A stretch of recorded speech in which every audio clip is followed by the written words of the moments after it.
cosplay. More precisely, foam smithing. Tonight we are bringing you not one, but two special guests. We're going to be talking to Matthew from Reforged Foam, and he's going to be showing us a few of his techniques on how he does his foam smithing and makes accessories, costumes, and all things alike. We will also be talking to Ollie Rose from the Cosplay Journal.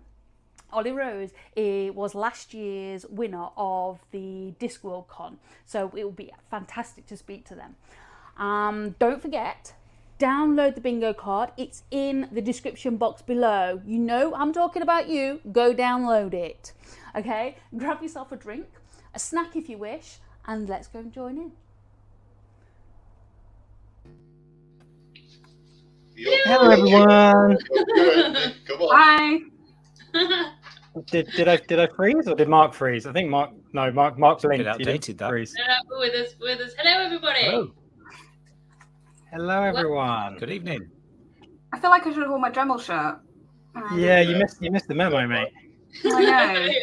Yeah, but I look really fancy in my Fair Isle, so it's okay. You do. As everybody shall have noticed by now, we're one person missing.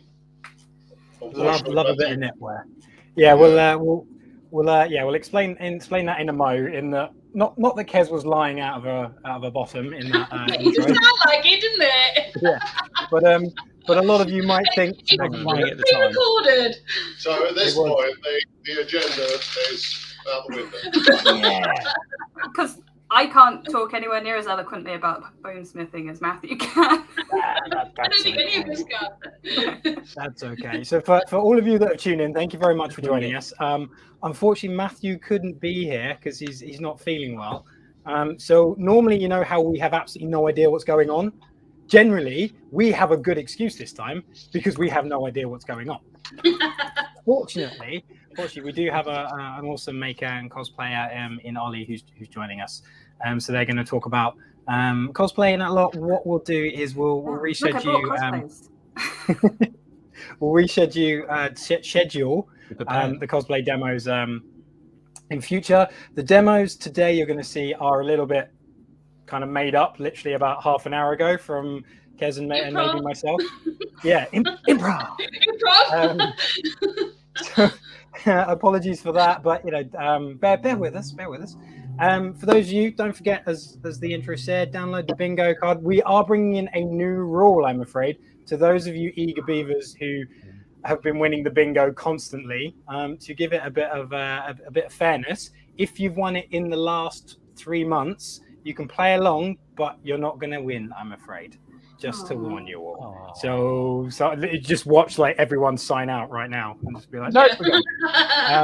But yeah, just in the interest of fairness, if you want it in the last 3 months, we thought it'd be good to get everyone else to go. Don't forget to send in your projects and your stickers. We'll see how sad I am about the sticker wall later on. And I've just realised the project that I was supposed to show tonight, I've left downstairs. So, do you know what? You lot talk amongst yourselves. I'm going to go that way. And hopefully you won't hear me trip down the stairs as I'm trying to get back. So, Ollie, would you like to introduce yourself? And then hopefully I can get back before you finish. Yeah, okay. So I was. We're just going to have a little read through who's out in the chat before we get started. Oh, okay. I'll wait. I'll hold fire. Oh, right. Hang on a minute. So no, go for it, Ollie. Okay. Hi, my name's Ollie. I'm the founder and editor of a magazine called The Cosplay Journal, which is, as much as it's called The Cosplay Journal, it's about costuming in general. So we look at cosplay, reenactment, LARP, drag, everything. So all of that kind of cool stuff. So we talk all about the social side of it, the crafting itself, and the diversity that comes from both elements of that, which is really fun. And I have also written 2 books on cosplay and a book all about fan culture, because my day job is being a professional nerd. So there you go. And as a cosplayer, as Kez said in the beginning, I have competed and won several cosplay competitions. My latest one, that side, I am so confused by the mirroring. With this costume, I won the International Discworld competition last year, the competition that was set up by Toe Pratchett in the 1980s, and this is my baby that I won with. So I thought I'd come and show it, particularly since it uses techniques that I used with my Dremel, including some foam smithing, though, like I said, I'm not as proficient as Matthew is in that. So I've also brought my newest costume, which I'm making at the moment, which will be for the Worldcon competition next summer, and again, some of the pieces that I've used my Dremel on, just to show you guys some of the props and pieces that I've made. Awesome. Although I think you're a little bit like I won a few things. You have won some awesome prizes. Oh yeah, I have a giant silver gilt Discworld. It's about this big. Yeah, it's ridiculously heavy. So when they say, "Oh yeah, I've just won a few things," it's not like you won a tombola, is it? No. I've won several international competitions and several national competitions. You haven't won live stream bingo yet. No, I haven't. I should. No, I apologise. No. Did you download the bingo? I did. Yes. Cool. Right. So, Phil, do you want to do some hall monitoring? Yeah, let's see who's out there. Well, first and foremost, as always, is Wayne the Woodturner. Evening, Wayne. Closely followed by Donald the Angel. We have Dale from Maple Tree Studios. Evening, Dale. Hello. We have Lucy Bundy-Rowe. We have JP Woodward, Jamie Page. Jamie? Hey, Jamie. I'm getting there. We have John from Jigsy's Shed. Surprise, surprise. Hey, Jigsy. We have Mark Stroughton. Hey, Mark. And Jennifer should be there as well with Mark. Jennifer should be. Is Mark a new face? No, Mark's been on before. We have Wayne Bigfoot, Woodcraft. And Valerie will be there. Hello, guys. Hope you're feeling better, Valerie. Yeah. Good evening. I'm scrolling. We have Andrew from AGK. Hey up, Andrew. You can't win tonight, Andrew. We have Lucy's other half, Andy Mundy-Rowe. Hey, Andy. And we have Scott, the blue light turner. You can't either. I'm going to mess this up. We've got Tren Creek Wood Turner, Cornwall. Hello, that's a new one. Hello. Name in the chat. Welcome. I think so, yeah. I think I'm about come to the end. I'm getting to move way down it. It's because everybody's been chatting to each other while we've been gassing along. That is it for the moment. So we have 15 wonderful people watching. Hello, guys. Awesome. Thank you very much for joining. Welcome. So, what's next? What is next, yeah? What are we going to do? Oh, it's a show and tell. Doesn't So matter. this is the mystery box. Yes, What's Mr. in- Bosch and John. What's in the mystery box? It could be What's in anything. the It could be a box? boat. It could be a box. No, you don't do that. Now, we're getting Andy in Go there. on. Andy, Okay. Andy, have you seen the film Seven? I have seen the film Seven. Yeah. Andy. I Have you don't seen want the that film to be in the Seven? box. Yes, I have. We don't ever know Well, what's in the box, though. This was sent to my office. From John at Jigsy Shed. He did say that his cat had been sitting on it, so I think it smells like a cat's bottom a little bit. It's a bit strange. And it tastes like child's tears, which is again a little bit weird. Not sure what's weirder, the fact I've licked it or the fact it tastes like child's tears. But anyway, anywho, I have no idea what is in this box. So if you bear with me in mind, I'm going to swap to the No. other cam. Go on, open it. Open the box. I'm going to open it. Oh, Can I just say, I went right. camera change. I know it's smooth, wasn't it? It's like, You're very oh, look at that. daring, aren't you, doing it Yeah, I live? know. I'm running up and down the stairs with scissors as well. You can tell Kelly's not. You can tell my partner's not here. Yeah. So, if this explodes, We're going to laugh. I'm gonna haunt you all. You know the dye they're using money packs. Oh God. And I hope you hadn't dropped it. Yeah, throw it around, obviously. Oh, we've got Dear Dremel. Is there a little note for this? Is it a ransom Dear note? Dremel Stooge, how much do I love? No, that's not what it says. You know that moment your misfit asks for a photo and you worry that something is up, and your misfit reassures you that nothing's up. Well, something was up. Oh my God.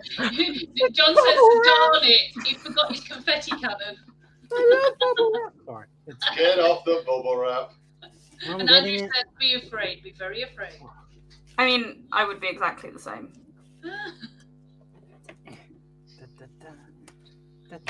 What is it? Just a quick disclaimer, we did know. We know what it is. I know what it is as well. to be fair. What is Andy humming? Hey, Andy, you haven't made a Aww, you that's haven't awesome. recently.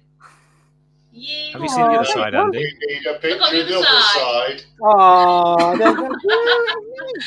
that's me. That's amazing! Isn't it? It's real cool. Okay, hang on. Let's change the Oh my camera. God. You can see. Comparison. Yeah, comparison. Excellent work, John. Excellent Oh, work. John, that is. Brilliant. Thank you very much, John. Well That done, is John. that is awesome. We are a little disappointed that there was no confetti cannon, or at Why, least why disappointed? Well, John said he forgot to put the confetti cannon in. I mean, I would have thought more glitter should have been involved so that it would never leave your house. Yes. Oh my god. It doesn't go anywhere, does it? No. Maybe that's what I'll do next time. I'll just send Andy a load of stuff, but it's just glitter. Yeah. Oh, damn. And we've got to put this A on box the in a box in a box. That's that one. Folks can recognise the smell of cat's bottom. Brilliant. Can I just say, Wayne, Mr. Wayne, I look uncannily like a younger version of you. Mm. Yeah. That was Bigfoot, not Clasper. Oh, either way. Oh dear me. Oh. Cool. Well, thank you very much for that. If anyone does have any projects they want to show off, I mean, as much as I love receiving stuff, you're more than welcome to send me stuff if you want. But you don't have to. You could just send us pictures of what you've been doing. That's awesome. Cool. Thank you very much. The email address is going across the bottom of your screen now. Yeah. This is far more professional than I gave Andy credit for. Andy Just didn't. because I didn't do anything. Was it Grace? No, it was. How's Andy getting credit for Phil's work? These three reprobates. Well done, guys. Yeah. So right before we move on to all things cosplay, should we do the sticker wall? He forgot to upload it. Oh, you're going to have to bear with me a second for that. Okay. Oh well. Coffee time, Mark. Mark's got a magic mug. Oh, sticker wall. Where did I put the sticker wall? It's all right. The wife wanted to make an appearance. I'm filming in front of a live studio audience tonight. If she throws something at you, it'd be hilarious. The chances are high. As long as it's not the coffee. Right, I should be able to upload that now. Yeah, it'll be a couple of. There you go. You have to wait because it's going to be a couple of minutes. Phil normally is more prepared than this, but he has been travelling. He is. I feel like Andy's just doing some on hold music. It's fine. We were actually we were at Dale's the Maple Tree Studios. We was at his for the up there for the weekend in Scotland. That's nice. Yeah. So we got travelled down back a couple of hours ago. Yeah. Yeah. So Mark's on holiday in Wales. Yeah. So the dedication is in Wales. is amazing. Yeah. I wouldn't be that dedicated. And Sorry. although you are giving up your Sunday evening. So. That's true. My mum's watching Silent Witness downstairs, and I'm not there watching. Right. Sticker wall. Do you want your sticker wall now? Yeah, sticker wall this week's looking very bare. Very bare. I'm not angry. I'm disappointed. But if you do send us your stickers, we will send you Dremel stickers back. But still, all this space is so lonely. So lonely. Oh, I'm just gonna stare into the space of abyss for a little while, hoping that people will send us their stickers. I want your stickers. Please send me your stickers. Please.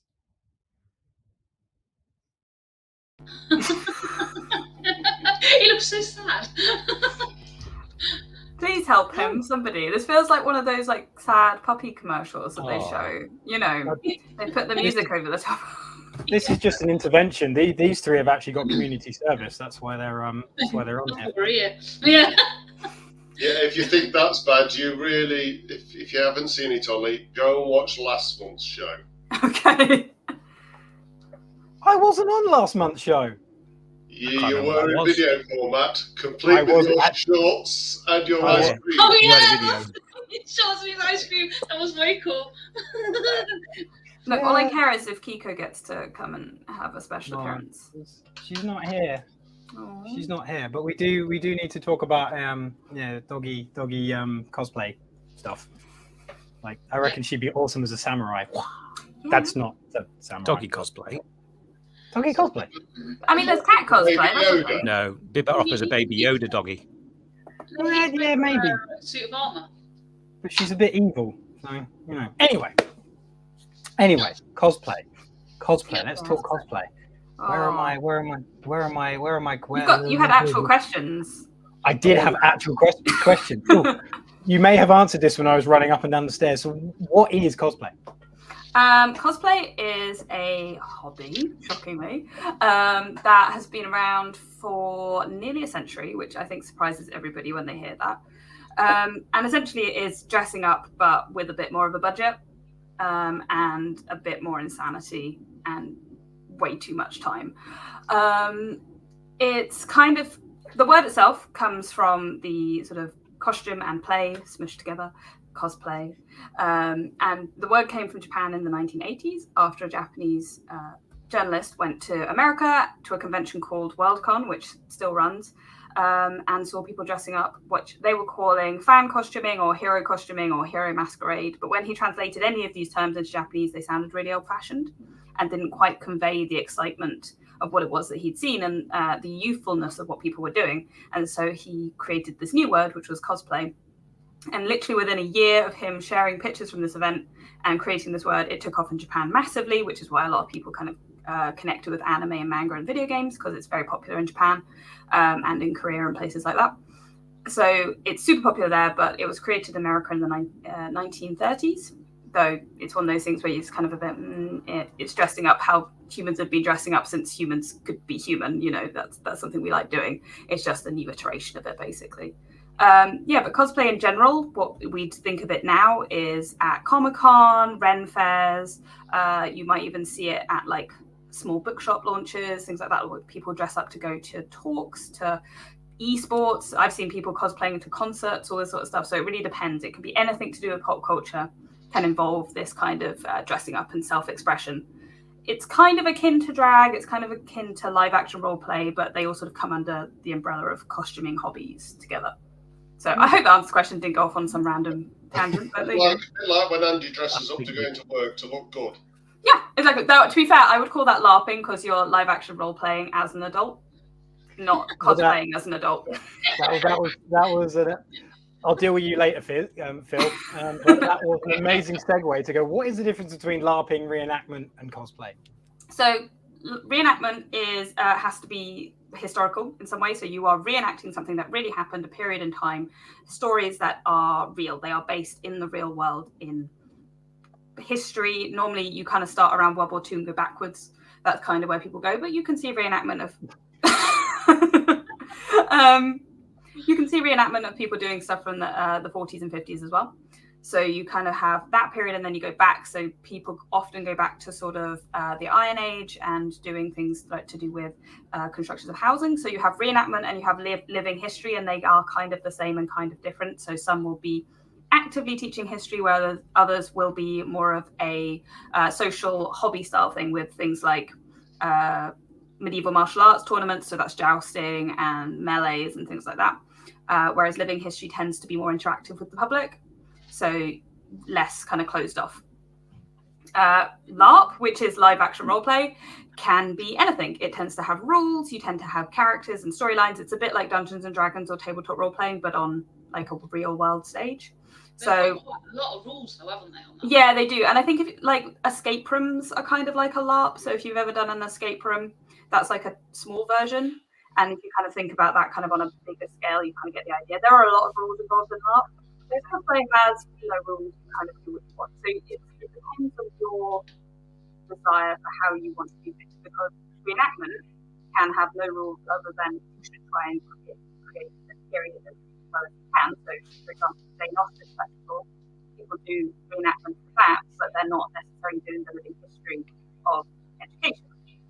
LARP can be one-day escape room with costumes and characters, or it can be a week-long thing where you just don't break character and you're essentially going to be solving a crime or doing state secrets or something like that. And then cosplay can be doing it in your bedroom, at home, doing it on TikTok, doing the funny little dances, you'll have seen that. As long as you're dressing up as a character and having fun with it, doesn't matter, it's cosplay. So that's kind of the difference. There's kind of more nuance and overlap and stuff like that, but in layman's terms, that's the difference. So I'm going to throw a question out. Well, I think that's what is Mark actually doing in Wales. He's actually going sheep worrying. You asked for that one, Mark. Oh dear, moving swiftly on. Sheep worrying dressed as Batman, yes. And DIY with Emma's joined us, and she says, I cosplay in my DIY videos, keeps it fun and keeps my clothes clean. Phil, you are segueing like a pro. There we go, like a pro at the moment. Because my question to the audience, and I do know Emma does, because I have seen Emma in her super costume. I can't think of the word. In her costume doing DIY. If you to the audience, I would say, because I think we've got marks, and we'll do everyone else's as well. If you are going to dress up as a cosplay player or create a cosplay costume, this to the audience, who would you be and what would you do? And then throw it out to you four as well. What would you do? Who would you be? Hit me. Toothless the dragon. Fair enough. Bearded Batman, obviously. Bearded Batman. Got to be bearded Batman. No idea. Bearded Batman. Yeah, it's a thing. You can keep saying it. It doesn't make it a thing, but. I cosplay Gemini. Oh, Wayne. Well, and this one is actually true. Mr. Tumble. It does look like Mr. Tumble. He's just not blue. That's not fair. Wayne. Next time I see you, start getting the blue paint out. I could have brought it this weekend, couldn't I? Spray Phil, paint. what about you? No idea. Didn't think about it. I did think Ollie had frozen. Good luck, Ollie. Okay. Yeah, the frozen. Just giving up. Well, what would you create? Wait, Phil. Wait. Not having it Costume tonight. would you be? Oh, Goofy. Fair Not enough. Dave Grohl. See, I reckon Wayne the Woodturner will probably be a Roman centurion, probably because he's got the uniform. But Yeah, Donna says she used to do cosplay in the 90s at Scottish conventions, but they don't happen anymore. no. And what did you go as, Donna? Come on, let us know. Come on. I mean, me personally, I'm a Street Fighter fan, so I'd probably go for Ryu or someone. I'm like, you can. Obviously, I've got it. Put it down. Right. Yeah, man. You've still got it, yeah. Yeah. So I mean, we're going from bad to worse here. One, because I showed up, Yeah. and two, because the person who was going to talk us through doing the demos has now dropped out. So we're talking about We're cosplay doing very well up with this show. without any cosplayers. So I mean, Well, hope they rejoin us. I hope they do. I mean, we can talk about clothing, wigs, shoes, and props. If Shall we ever go at making something, Andy? should we ever go at making something? Go on Shall then. we ever go Go at on. making something? We're Go on, going to go need for some it. audience participation. Then. Yeah, come on then. Who's making something? Because I know it's not me. Well, it'd be me. I've got some leather that I can. Nope. I'm sure you have. That sounds good, doesn't it? Mm-hmm. Go on, go for it. Go on. Kez is I going to work got a couple of pieces off my sofa. My old sofa, not my new one. Yeah. The old one. Lucy says she'd be one of the 7 dwarves. Yeah. Great one, Lucy. Ollie's back. Ollie's back. 1 second, Ollie. I'm getting there. Oh. We both had Sorry to about that. Hey. My internet decided to crash. That's I've done it. I've done it, Phil. Yeah. Oh, Wayne the Wood Turner says he's going to be the Jedi Wood Turner. Makes sense. I think that'd be cool. this isn't the bowl you're looking for. Sorry. No, it's Anyway, normally when go he's flown off. He's normally when he's flown off his lathing alive. He's lost in the shavings. Go on, John Em, what- Jesus says that AGK, Andrew, would be the Fellowship of the Ring. Just wondering which one. One with the big hairy feet. Yeah. Right. Come on, so let's go back to Come the on, plan, and we better let Ollie know the plan. Right. Well, Kez, if you do some demos, and we'll Seriously? talk. No, we'll you're talk not getting out of it. You're not getting out of it. I'll do some. I'll do some too. So what we need, Ollie, is we need you to tell Kez what she's doing. Ooh. Right, so Oh God. She's got a bit of leather. Okay. 2 pieces of leather. Not big enough, Andy. 2 pieces of leather. Depends what the covering, I guess. But Well, they were Oh off my my God. sofa. They did cover my sofa. you had a very small The sofa. old one. Oh, okay. So I tend to use a stylo, the Stylo Plus, a lot. So we need it overhead. So Oh no, they've gone again. I think Oh, Ollie's froze again. So I think we'll have to go with the plan of doing a gauntlet, and then Go for it. We'll do that. then Ollie can do as they wish. Yeah.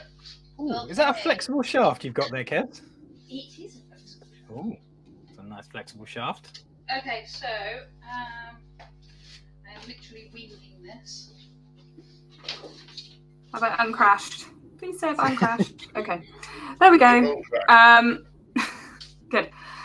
I tend to use it as for doing edges, for pressing in designs, all that kind of thing, because leather is very malleable, so you don't need to hammer into it or anything like that. You can, depend if it's thick and it's the thicker leathers or if it's a harder leather. But to press in a design a lot of the time, just use the stylo. You can just use the pressure of, and this is the terrible things. I'm going to say an accessory, and I'm not going to know what it's called. I'm just going to know what it looks like, because I'm really bad at actually learning their names. The orange stone or the green stone I tend to use, because they can kind of create Aluminium a oxide softness. grinding stone. There we go. Yeah.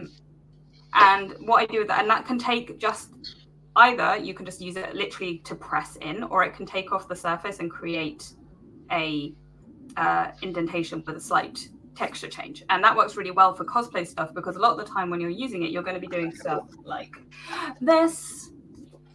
You're going to be making pieces, look, one I made earlier, that need either, I often use it for putting in an indentation that I'm going to use as a fold line, super easy, or for giving something texture rather than necessarily putting a design in. Obviously, that is the element to it. Some people will use it to, a friend of mine is making the Zelda dress from the new Legend of Zelda game, and she's used it to create all the scalloping around the leatherwork and all that kind of stuff. So it's a very versatile way of doing things.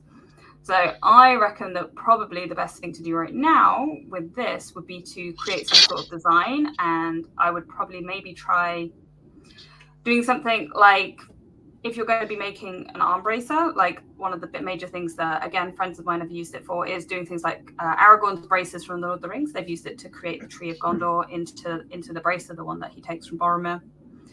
So you can create beautiful designs like that with it, where you're just literally drawing into the leather and creating the embossing with it, rather than necessarily taking away material. You're kind of just pressing into it, which works really nicely. Yeah, okay, I've never tried pressing into it. I mean, so for those of you who don't know, that's an aluminium oxide grinding stone right there, the orange ones. I tend to use the one that's conical. So this one? Yeah, there's 2 shapes, isn't there? Yeah. That's the one. That's the one. Yeah. Ollie, when you're making a costume, how much do you plan it? So do you plan it out plan, well in advance, or do you wing it? I plan every element. So I tend to plan each garment as I go, but I'll have done initial technical drawings of everything to start with, and then I'll do technical drawings of each element as I get to it, because otherwise I forget. So, for example, that side, the mirroring. Oh my goodness. This costume has a lot of layers to it. Like there is poncho, there's the piece I make at the moment, which is the leather work that I have. There is this tabard that goes underneath. There's a shirt.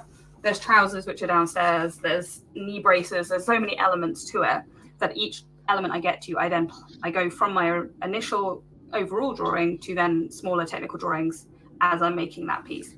Though obviously you can never anticipate that things are going to be changed. So like with this poncho, initially I was going to use wax fabric that I made myself, but it just didn't hang in the way I wanted. So I changed it to being this faux leather and a like a nylon, which is again waterproof. And like I added, because the pocket at the front was hanging wrong, so I added a zip into the front. So you've got a hidden zip for a pocket on the inside, which I hadn't initially planned for, but because of the hang, it didn't look quite right. I was like, well, I'm going to put that in there to make this pocket sit right. How you said you've like the original material you wanted to use didn't hang right. How far along in the project were you before you decided that actually I'm going to try something else because I don't like this? I'd made this orange segment in the wax fabric and was trying to get it to sit on the mannequin, and it just wasn't working. It just would not move. So it's like but I hadn't basically done this whole section yet, which was quite good, but I had done the whole top section and sewn it all together, which was a bit frustrating, but it's trial and error. And particularly because this is going to be a competition costume, that trial and error actually looks quite good for me, you know. So it means that I tried something, I experimented with the technique and it then didn't work, and I moved on to a different technique. That looks quite nice in your book when you're showing people how you made something. So it's I also like to be honest, I learned how to wax fabric, which was cool because now I can do that, and that's a nice technique to be able to use. So, cool. And I was in, like, I did that bit over Christmas while sorry. That's okay. Right now, what I'm going to do is I'm trying to make some kind of gauntlet or something. Yeah. Okay. Right, now I've got my leather reasonably square-ish. Now I want that there, and then I can lace it. But how so you want to make it more triangular because you want to match the measurement at the bottom to your wrist and the measurement at the top to your upper arm. Like, I don't have that much difference between those measurements, but some people have quite substantial differences between those measurements. So you'll need to check what they are. And then I tend to leave like an inch on each side extra, just so you've got a bit of leeway. You can take away, but you can't add back. So yeah, so if I go, so I'm there, in there, so that comes to there. So Ollie, where do you get your inspiration for your outfits? Like, what makes you decide to make one outfit over another? I have to like the character. I think there is a certain amount of I need to see myself in that character in some way, or there has to be something about them that makes me kind of go, oh my god, that's really inspiring, or they're really fun. For some characters, it's like, so this one is a design from a book, so it doesn't, there's no design that I could copy for it. So this one I used descriptions from the book, and that was really fun for me because it was like I was just picking out little pieces of information that made me feel like I could work out what it looked like, but it's distinct. There's only one piece, well, two pieces of information you need to know about this character. He wears entirely gold and he has a winged hat. That's it. That's the two pieces of information. It is pretty cool, though. And that's all you had to go on. That's all I had to go on. Plus some bits and pieces of like information from the book about period, so I could kind of just work out what kind of period clothing I wanted to use, or stylized clothing I wanted to use, and also the fact that he, as his job, is a postman. So I needed to include the idea of a postal uniform in there somewhere. So this is based entirely off Regency suits, early Regency, with looking at not only what would be interesting and fun, but also what would be quite practical and what working people would have been wearing in certain positions. Because obviously a post office didn't exist in the Regency period. That's a Victorian invention. So this is kind of playing around with those ideas and the characters' personality and things like that. This one was, I played Star Wars and I liked it. and I wanted something that would be a real challenge to make. There are so many elements to this costume and things I've never done before. Cal Kestis, is that right? It is Cal Kestis, yes. I made a lightsaber. You know, I've never made a lightsaber before. Cool. I did this with 3D printing, and then again, like some of the like artifacts and stuff that you get with the 3D printing, I had to Dremel out because you can just see there's just these tiny indentations and things like that you have to get into. And so again, the stylo was the perfect choice for that kind of work, and it's so much less powerful. It wasn't going to destroy the print, but it could just get into those spaces to like smooth them out, which was really nice. Plus, it was really fun to just make something a bit different. I don't tend to make this sort of prop. So sometimes you just kind of... Oh, go ahead. I was going to say for the plastic, because I often get this question, what accessories were you using? I don't remember. I think I tried a few different ones until something worked. I was definitely using like, again, the conical shaped ones, and I was using, I think was one of the diamond tips to get right in, because I figured it works on glass and it has that kind of softness to it, that I was using it on like power level 1. And like, you know, there was definitely like a tiny amount of like, I didn't want the fracture. So I was using on such a low power level that I kind of was like, I need something fine, and I need something that isn't going to drill a hole in this. Basically, that was my main thought process. But I was definitely using the diamond tip ones that you use on glass. Talking of drilling holes, Kez, why are you not using a Dremel to drill holes in that? Because that's so much more help. No, it's a Dremel live stream. Come on. Okay. You don't have to. I'm kidding. I'm joking. Carry on with what you are. It's faster. So I've made a few things for my son, and you were right about what you're saying about doing it at power 1. If you do it too fast, it melts the plastic or the foam. It or does. whatever It is completely destroys it. You're doing. So you need to keep the speed as low as you can. Yeah. So even for foam, I wouldn't use my big Dremel. I would probably use the smaller one and just use the 1 to 5 settings, because it's slower. I will absolutely agree that it's definitely slower, but you have so much more control over it. And for me, I have little hands, so holding the big Dremel can sometimes be a bit irritating. So until Andy was like, you know, you can get an attachment for that, I was using the stylo for my foam work as well. But I still think I would choose the stylo just for the control element of it for the most part, unless I was doing like a big project where I needed to do a lot quickly. Yeah, we do get a lot of it's typically men who are like, I must buy the most powerful tool in the world. And you're like, what are you going to do with it? Like, I'm going to engrave small little pieces of leather. And you're like, just get a stylo, mate. Yeah. You don't need big things. Like, you get the right tool for the job, basically. I love the stylo. I think it is probably one of the best things Dremel's added to the repertoire in a while. So it just adds so many more dimensions. It is a cool. Yeah, Ollie, you're gonna have to answer him at some point. Did he wear shorts? He does. I have. It's a Regency outfit, so it has knee breeches. So I've sort of shorts, slightly longer than shorts. There you go, Wayne. You've got your answer. Barry, I haven't actually put them on the mannequin, but they are over there.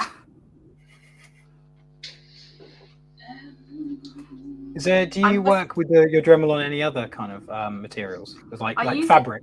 Yeah, so the reason I brought, again, I'm getting this very confused by this. The reason I brought this one up is not because I haven't done it yet, but I will be using the Dremel on this to do all the weathering around the edges, because as you can see at the moment, it's quite perfect looking, but it's not meant to be. So what I'm going to be using is using the Dremel on a low power speed to take off all the edges so that it looks like it doesn't have raw edges. It's not just unstitched. It's not just unsewn, but it does look like it's a garment that's been worn and gone through the wars, quite literally. Like, as a character, he's meant to have been,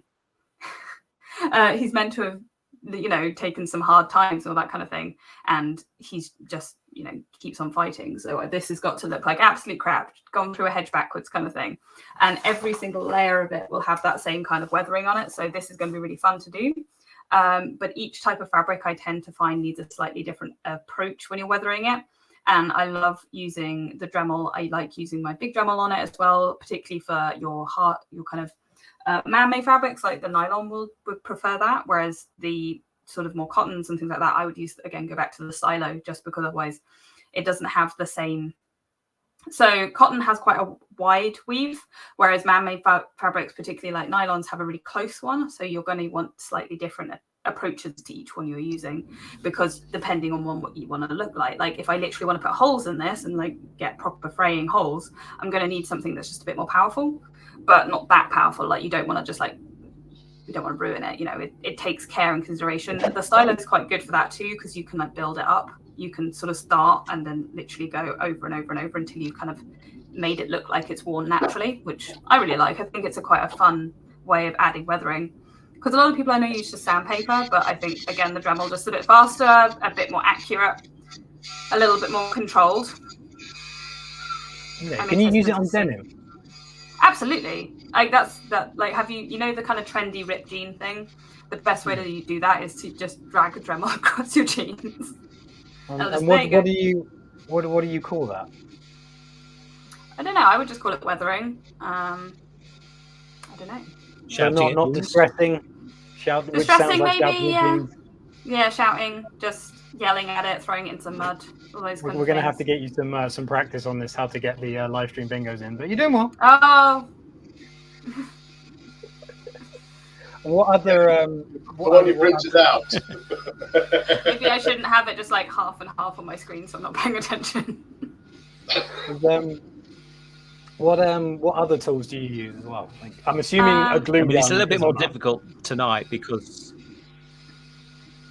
I have the Versatip, which is specifically I got because I wanted to use it for 3D prints. Because the way that you can use the Versatip on 3D printing is when you get the join lines between bigger pieces. So if you've got to like connect things together, you have to often glue pieces together, and you get a join line. And what you can do with the Versatip is you can get the the plastic that you use, the plastic filament that you use, and you can like take it along like a soldering iron, essentially. And the Versatip's really, really useful for that, because you can get those really nice soldering heads for it, and that works really well. But you've got more control with it, and it doesn't need a cord or anything. So if you're using something like actually I can show you. So you can see the join lines on this. This one I haven't used the Versatip on, but you can literally just take it all the way down each of the lines and fill them in with the plastic, which is quite clever and weirdly calming. You just kind of there, like it's a little bit more controllable than Dremel soldering, because the plastic doesn't do what like soldering metal does. It doesn't like just go, I'm going to be a blob and be annoying. It just kind of follows you, which is quite, or maybe I've been lucky, I don't know, but that's been my experience. There's another one for you, Ollie. Another question on the screen for you. It is Moist Fun Lit Vig, yes, that's exactly what it is. Oh, thank God, because that sounds like a name I don't want to type into Google. Yeah, no, it's fine. You'd be safe. I don't know how Toe Pratchett got away with naming a character that, but he did. So there you go. My eldest son is actually named after Sam Vimes. His name is Sam, obviously. Yeah, I can't actually hear Kez because of the Dremel. Right. Oh, the flexible shaft attachment. Yeah, I can't hear Kez There we either. go. Yeah. So our oldest son is actually named Sam after Sam Vimes. Oh, a sensibly named character. Sort of, probably not a sensible character. No, absolutely not. We will have a go at that, Barry. We'll try and get a closer view. Sorry. I love Sam Vimes. Yeah, Kez, I was going to ask you, what is it you're doing right now, and Like what are you using? I am just using at the moment, and I'm literally just freehanding it in. I'm using the Diamond Burr, and I think it's the medium-sized one. It's not focusing. It's not focusing. So there. Okay. Over there. Yeah. No, it's not doing it.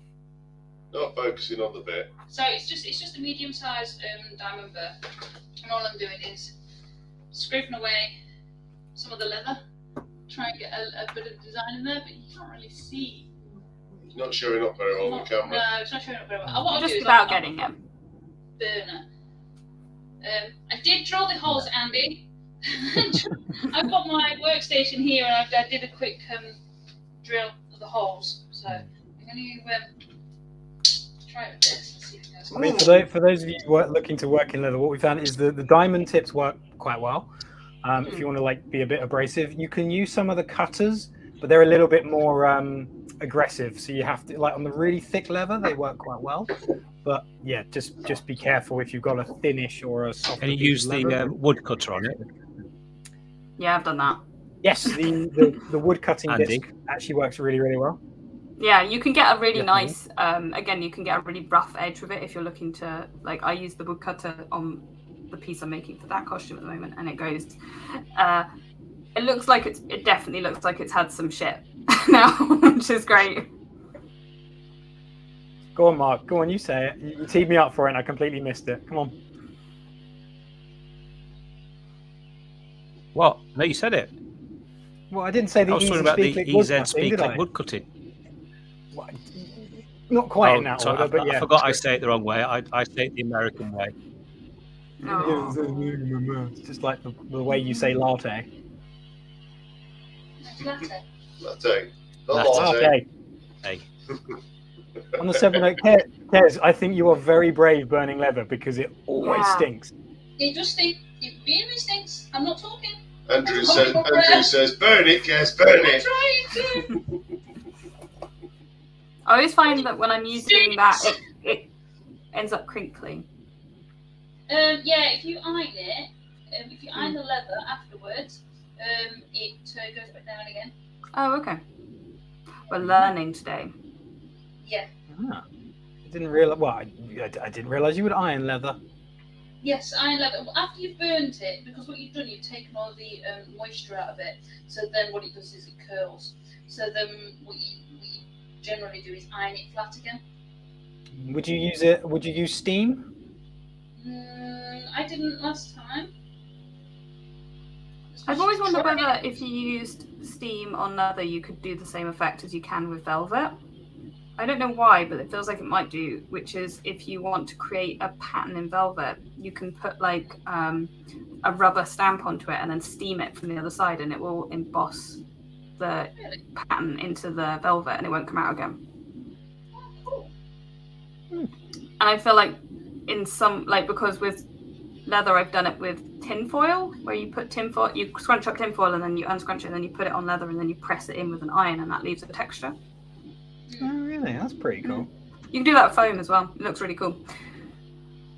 I know, like, I know it's slightly different, but things you didn't realize. The one of the other cosplayers, Reese, from Reforged Foam. No, not Reforged Foam. That's Matthew. Hudson from Forge. the Hudson Forge uses the sanding drums as a drill bit to get like a screw kind of pattern. Yeah. In foam, which is really cool. And it's just seeing him doing that. It's just like, never thought of that. Yeah, I wouldn't have thought of that. I always find foam workers, they have some sort of amazing brain. I don't get it. Also think they have a bit of a death wish because it's just not the nicest material in the world to work. Absolutely not. It's horrible. It leaves foamy dust everywhere, which is awful. And it smells foul when you're using the Dremel on it. And it's just mean. It's a mean material. It's got no kind of give, I find. Like fabric I can rip apart and put back together again, whereas foam I feel like I can't necessarily do that. You sit and pick stitch it, which is terrible. Yeah. Pain in the butt. I mean, that being said, like, this mask is made out of foam. So, you know, I do use it sometimes, but I tend to use it to make things like this. You know, rather than... Cool. Yeah, I think it came out pretty well. No, we lost Mark. No. No. Somewhere in Wales, we'll have to send out a rescue party for him. So the night we could have had lots of technical issues, we haven't got it on the bingo card. Yeah, that's the one. Basically, yeah. It was there for months, and then now we haven't got it. We're having technical issues. It's not denying all the technical issues out, that's what it is. The best. To be fair, I feel like, you know, technical issues is how cosplayers do everything, right? You know, we're normally working right up to the deadline because things have gone wrong. We've got a name for it. Like, I don't know what you guys do because obviously I don't know how with other crafting hobbies it works with deadlines. Like, do you have deadlines? Because people have the deadline of the convention. You've got to get your done. You know, you've got to crunch. You've got to do your con crunch and get there to get it finished. So, same kind of idea. I think so. I mean, a lot of the makers do commissions, I guess. So depending on how late you use it, or how late you leave it, or when you say it's going to be done, I guess. Commission crunch. Commission. Yeah. No, we're just on a time crunch. Always. I'm just fascinated by watching Kez do this. It's very relaxing. It's a bit like ASMR. I am kind of like just going, yeah, just stick it on there. I have no idea what I'm doing. I'm just kind of making wavy patterns and praying it works out okay. I'm always amazed by people who make costumes without a plan. This is like, I have some friends who make costumes without a plan, and I'm always like, how?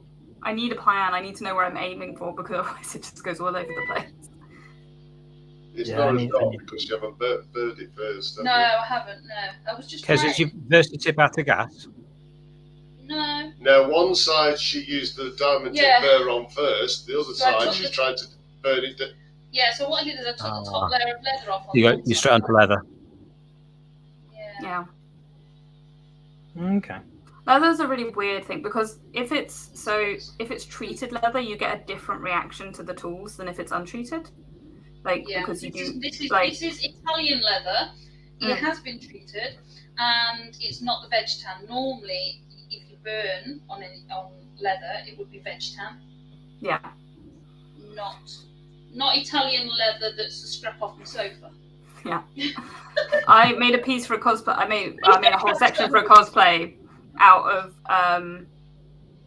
of sofa leather, and it's really funny because in some places it is so hard and almost brittle because of wear and tear, whereas other places it's butter soft, and it's a really strange thing to work with. Yeah.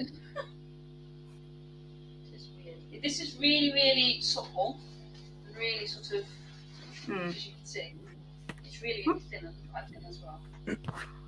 It's quite a nice material to be working with. You could definitely like make some cool stuff out of it.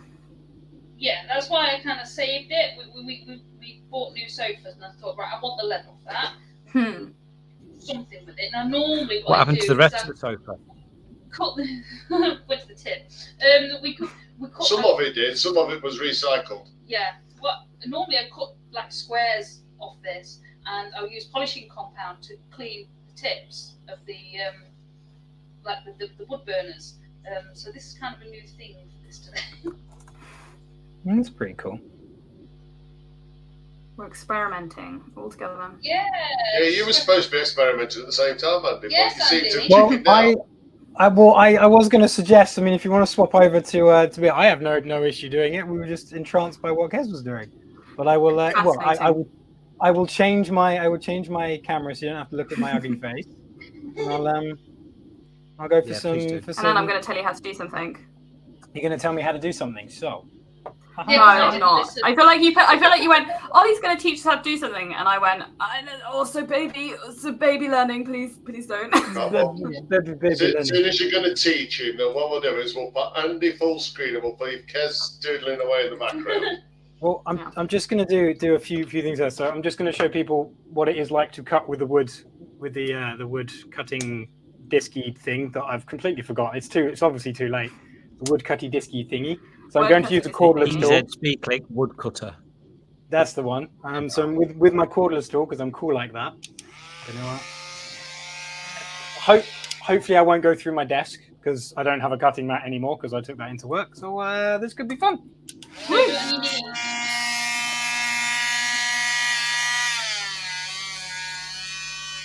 The sound is just terrifying in and of itself, isn't it? This is what I'm doing.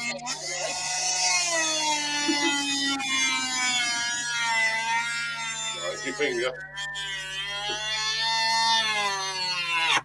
Oh, and I've overloaded it. That was a bit silly. Yeah, so basically, I'm worried I'm going to cut my fingers off, so I'm just going to stop that one there. But you've got your cool little gun handle. But also, so using the sanding bands, I think this is a 60 grit. So we're going to put that in here, and I can show you how to distress the leather. And that's not just me going, "You're a crap piece of leather," obviously, because that would be really, really mean. So again, switch on the tool. Why does it have a little "I'm a gun" handle? Detail is grip, Ollie. It helps you hold it in different positions if you need to. And if you need to use it two-handed with the larger Dremels or whatever, it's quite useful.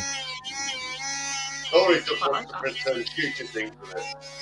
Pew, pew, pew. It looks like a phaser from Star Trek.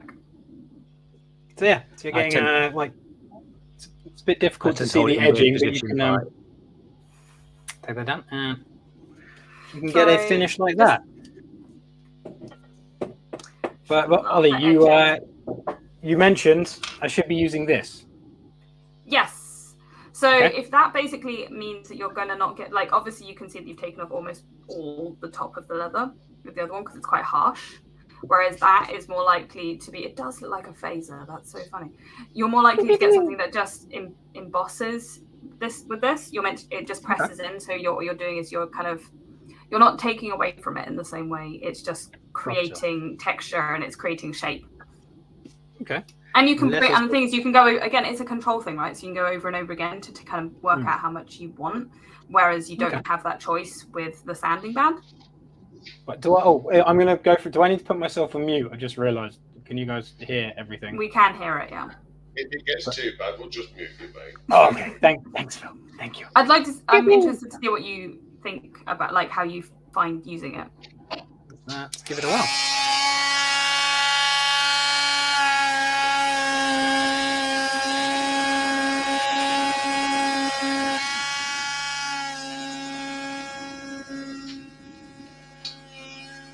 Wayne's got a question about getting rust off old hand drills.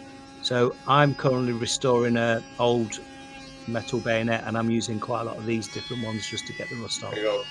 So maybe those would be useful.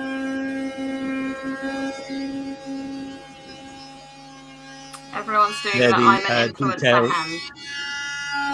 Yeah, detail is abrasive book. Sorry, I couldn't listen to him any longer. It's a bit loud. And we've got another one here.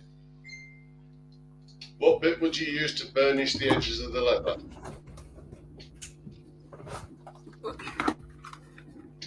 I don't know the answer to that one. Turn my charger on. Any ideas, Ollie? Burnishing the edges of leather. Oh. The one Andy's I'm going to say now, something. Yeah, what Andy's using would really do the job, but I tend to be pretty old school and do it by hand with leather working tools because I am. No, I'm not going to. It works well, so why change it? But if you want to go fast and you want to Andy. With a hand tool, you'd have more control there, wouldn't you? Yeah. Andy. Yeah. Pause a second. Put that bit back in that you've just had. What you thinking? I was going to show a comparison. Yeah, we'd already got you on mute, so we never heard what you said. So just try, if you wouldn't mind, just try burnishing the edge of the leather to see. Because I think that one was that tool was the best tool. Oh my god! Nasty man. I think he's missed it. The edge of the leather.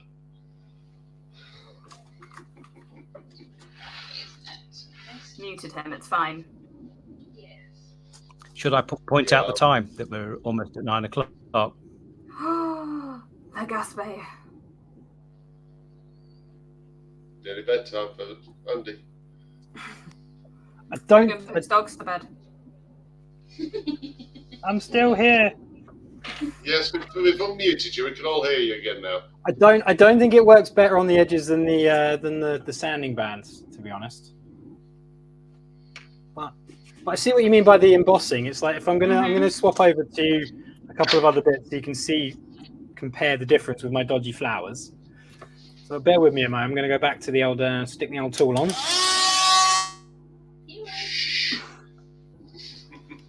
Does he know he's running that too fast? He'd be better off doing it like 1 or 2.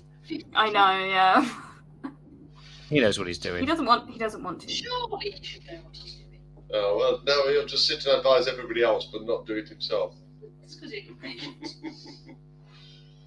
You can probably hear us, can't he? Of course he can hear us. It's okay, he just can't reply, it's fine. So when he starts writing help in the leather, we need to be worried.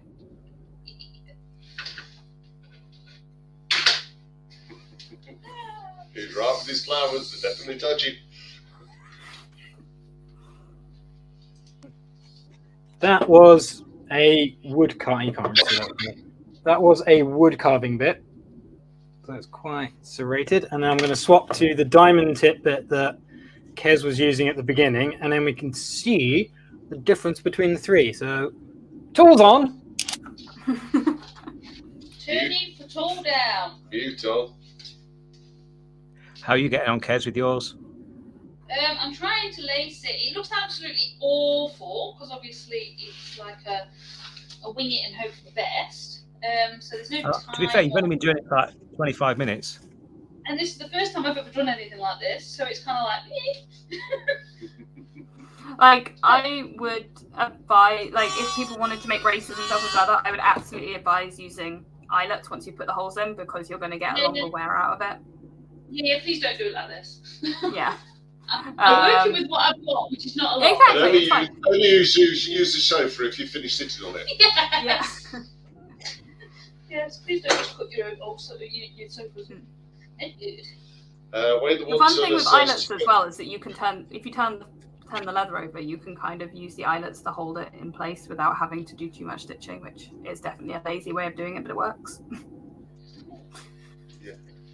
So Wayne the Woodturner says to burnish, I would use one of the polishing bits. That makes sense. Yeah. It's Andy back. One of these, Wayne? Or something like that. You're not normally this prepared, Andy, with all the bits No, to hand. you're not. I've got a thanks, Phil. Got a box of bits. He's got a box of bits. We should all be afraid. So okay. So my tree flowers. So we have they're upside down. There's a good start. So we have this one was with a wood cutting bit. This was with the aluminium oxide grinding bit that Ollie suggested, and this one was with a diamond tip. Now these two, there's not a huge amount of difference, but what you will find is the different types of leather react differently. Mm-hmm. So the green bit swapped over quickly. That's using the diamond bit, so it shows up a lot more. So again, what we found is depending on what leather you're using, might define which accessory you use, depending on how you want the pattern to show up. Yeah, and it definitely doesn't work on like faux leather or leatherette. You will, like the plastic stuff, it will just melt it. Which could look cool if you want to do like blaster residue or something like that, but it's not really what you want most of the time. Nope. And Wayne says the second one, Andy. Second one. So this one, right? Let's give it a go. Let's try it. I feel like we're all learning today. This is an education. Yeah. Hopefully. This is how not to do this.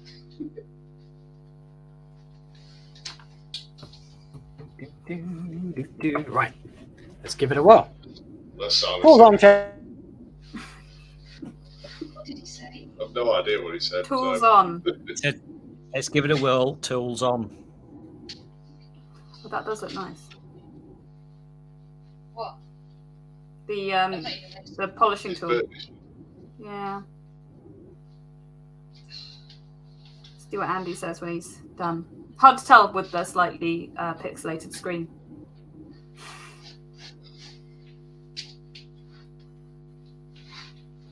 Oh, see it better on that. Yeah.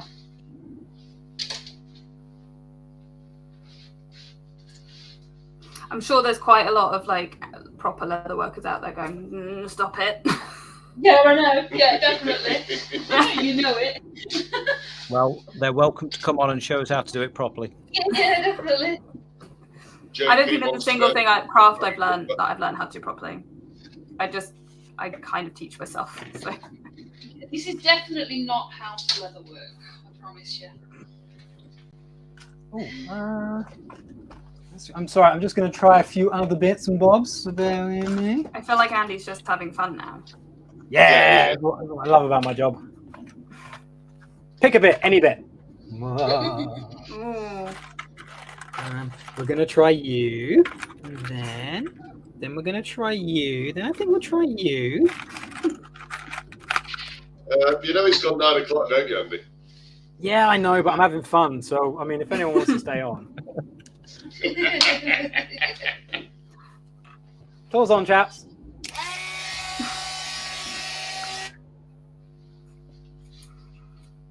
We'll silence him. This is what happens when his other half's not at home. Yeah, that's it. It's like he's got free reign, isn't it? I know. It's like a dog when they've got run of the house. Teenager with no parents. It's interesting. I think leatherwork is one of those things where actually the Dremel can be used really as an enhancement on it, but you kind of want to use the proper stuff and then add it onto it. It doesn't really replace them, but it does add some really fun things like being able to do the embossing quite quickly and stuff like that, whereas embossing can take quite a lot of time otherwise, which I'm lazy. But also for stuff like, I know a lot of my friends use it for things like punching holes for belts. It's a lot quicker if you want to just put a hole through for making a sword belt or something like that. Or like I said, for doing the edges, if you're just if you're just doing a belt rather than maybe a very highly decorated piece, it's a really nice alternative if you don't want to just go buy a load of tools that you don't need. You're only doing 1 or 2 projects. I think Andy's just put that black brush in and turned it all the way off. I think the thing with cosplay that people don't necessarily realize is that so much of it, you're a jack of all trades, so you're not going to have the exact tools for every project you're doing. And so something like the Dremel is a really great and versatile tool to have because you can turn it to so many things. You don't have to buy 100 different different setups, all that kind of stuff. Whereas I feel like if you are just a leatherworker, well, not just, but you specialize in leatherworking, you specialize in woodwork, all that sort of stuff, you're going to have a much wider range of tools for that craft. Whereas cosplayers, I have to be able to tailor, I have to be able to pattern make, I have to be able to sew various different types of materials. I have to build framework. I need to be able to make and style wigs. All of these different skills that you would generally see as like a one-off skill that you would focus in on, embroidery and tailoring don't tend to be something that many people do both of. But you will find that in costuming hobbies, particularly in cosplay, one person is doing 10 different things. And so it is really helpful to have a tool that can do that for you, which is why when I started doing leatherwork, even though now I'm progressing into learning it more seriously, I started by using the Dremel as my main tool because it made sense. Whereas now, because I want to kind of take it a bit more seriously and I want to learn it properly, I am buying myself tools. I bought myself a stitching pony today. That was an exciting little thing to buy. It definitely was because my hands hurt. At this point, I think Andy's trying to find how many ways he can destroy one piece of leather. I think so. And I've just had to get my head around trying to lace this piece of leather. So Kez has tried burning it, and Andy's trying every other bit in his box.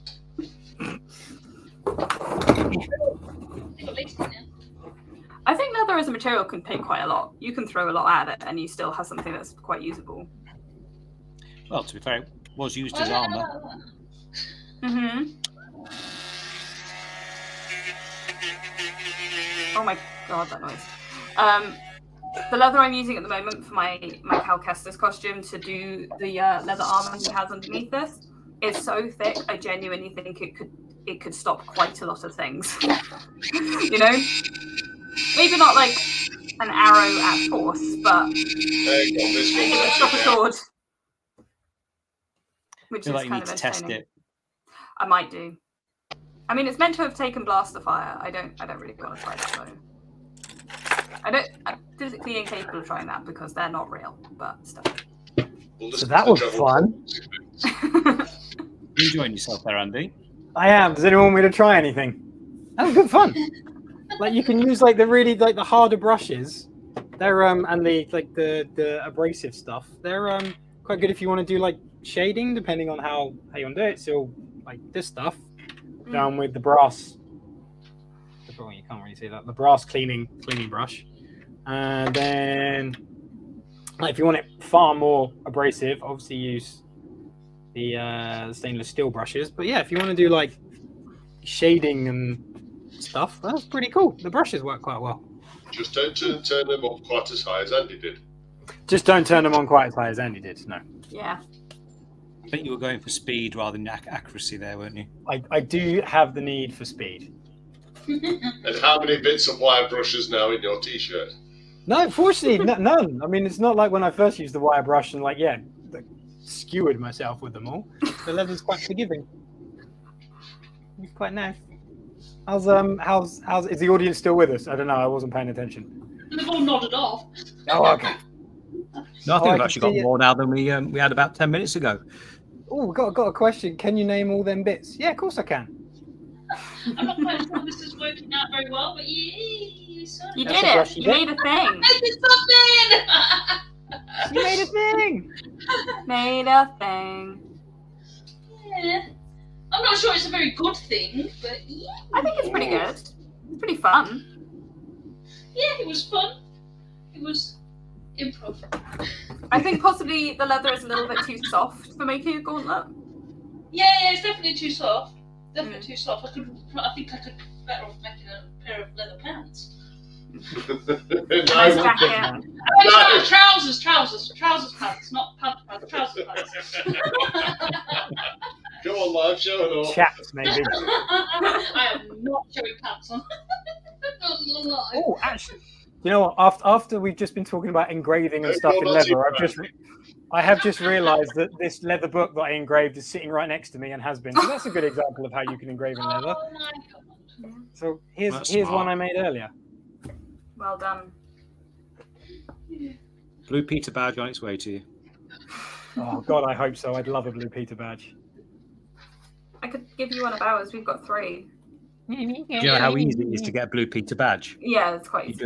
You just email them and say, please can I have a Blue Peter badge? And be a child. That tends to help. Is that what you gotta do? I think he's got that covered. Scott wants to know. Andy aged 13 3/4. Blue Light Turner wants to know Phil and Mark are making on the next month's live. Ooh. I know. You'll have to come and find out next month, won't you? Yeah, you have to find out next month. Well, I think that's probably a good because I'm don't want the neighbours complaining, and I think I bored you enough with going, oh, what does this do? I think they should send. I think the viewers should send in cosplay suggestions for you guys to try and make. There you go. And then, yeah, let's go for it. Let's so anyone in the audience wants to see us dressed up as something? Yeah, see what we can do. Yeah. And I'll judge you spectacularly. We don't need blue. How about the costumes? Badges. Yeah. We want Dremel badges. Yeah, but you didn't make that, Mark, and you look like you're about to rob a bank in a hilariously funny way. How do you know I didn't make this? Because I know. You really shouldn't be wearing that in Wales, mate. Yeah. You shouldn't be. Oh, Can you do the voice, Mark? Okay, if you're gonna hide the bat ears, you just look like a weirdo in a mask. So, guys, this month's show was how not to do leatherwork. But it was a fun discussion about cosplay and why so many cosplayers have Dremels, and it is because you can use it for pretty much anything. It's so versatile. Oh, versatile. Cool. Right. So let's draw it to. And I have to point out, no one said bingo. No, we completed bingo like ages ago. I think we missed clothing, wigs, shoes, and props. No, I said that. Oh. Grit and costume grit. and play, I believe. Yeah, I said costume and grit. play, I said. Oh, Yeah, well. costume. That was... Yeah, we did it. So no one got bingo. Yeah, I even said Maybe cordless at one point. So. Yeah. Got it in there. There's not one line missing, John. You've got to answer this one, Andy. This one's for you, mate. Oh, did you find the thing up? No, I think it's lost forever. I'm afraid, Donna. No one knows. No one's seen it.